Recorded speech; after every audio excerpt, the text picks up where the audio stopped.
The drilling, dust and lights of the workmen here have become normality to the lives of people on Leith Walk.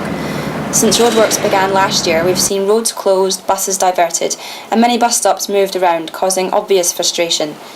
But in the last week or so, the ill feeling towards this disruption has even escalated to violent levels. The trams have been at the centre of controversy in Edinburgh for a long time, even before these roadworks started.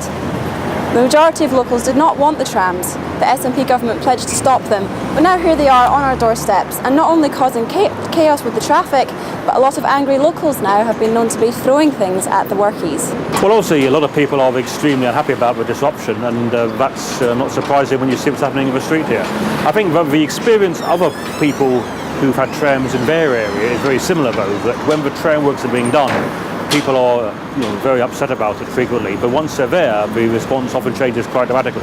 Well, it's too noisy, because if somebody's doing night shifts, they try to get some sleep through the day, they can't sleep. And I think all the shopkeepers are complaining because of the dust. So I was confused because I heard that they voted it out and yet they're building it anyway. So I think people are probably upset, like, what was the point of having a vote? Did their vote really not count if they're just going to do it anyway? So why'd they even ask? But the tramwork disruption has been felt and voiced mostly by local traders. The Leith Traders Association says the problems they've experienced are worse than they expected. The way that they've been dealt with and the way that they've kind of come around is really, it's been very intrusive.